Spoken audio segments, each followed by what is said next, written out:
Napoleon Bonaparte ruled most of Europe. Then he lost everything, and near the end of his life, exiled alone on the island of St. Helena, he said a sentence almost nobody is emotionally brave enough to say about themselves. No one but myself can be blamed for my fall. I have been my own greatest enemy. That sentence is terrifying, because if it was true for Napoleon, it might also be true for you. Most people live inside a comforting illusion.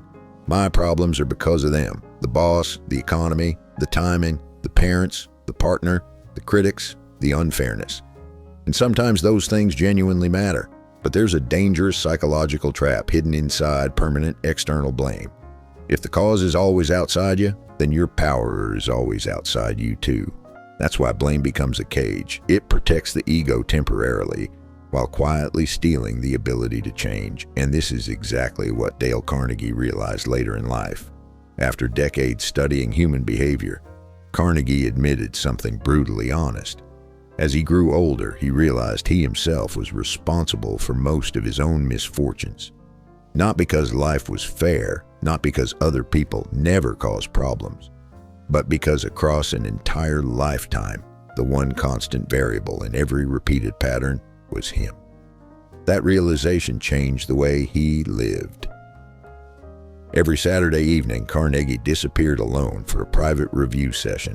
He opened his calendar and mentally replayed the entire week. Every conversation, every meeting, every mistake. Then he asked himself 4 questions.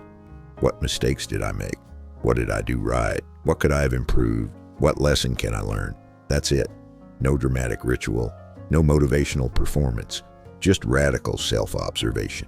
And Carnegie admitted these reviews often made him uncomfortable. Sometimes he was embarrassed by his own behavior, sometimes shocked by mistakes he hadn't noticed in the moment. But over time, something happened. The mistakes slowly became fewer, because awareness changes behavior. Now here's the brutal part most people resist. A French philosopher named François de la Rochefoucauld once wrote, "The opinions of our enemies come nearer to the truth about us than our own opinions." That sentence hurts because it's often partially true. Your enemies are looking for flaws you instinctively avoid seeing. Meanwhile, your ego constantly edits reality to protect itself.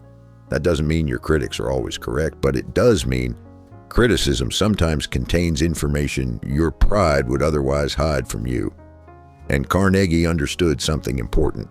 If you learn to criticize yourself honestly first, criticism from others loses much of its emotional power, because it's no longer surprising. It becomes old information instead of a personal attack. That's why Carnegie encouraged people to actively invite feedback from trusted people. Ask, what's one thing I need to improve? What blind spot do I keep missing? What would my critics say about me that might actually be true? Most people avoid these questions because they fear criticism. But invited criticism feels completely different from unexpected criticism. Unexpected criticism wounds the ego. Invited criticism becomes data. And data is easier to work with than shame. Now here's the important distinction. This is not about self-hatred. That's where people go wrong. Some people here take responsibility and turn it into endless guilt and self-punishment. But shame is not the point. Analysis is. Carnegie's weekly review wasn't emotional self-destruction. It was honest observation followed by adjustment. Notice the mistake, extract the lesson, improve the system, move forward. That's growth, because endless guilt traps you in the past. Ownership gives you leverage over the future. And this is the uncomfortable truth hidden underneath all of this. You cannot directly control most people. You cannot perfectly control luck. You cannot fully control timing or outcomes, but you can control your reactions, your habits, your decisions, your patterns, your blind spots. And once you fully accept responsibility for the part that belongs to you, your life becomes changeable again. That's why Napoleon's sentence matters.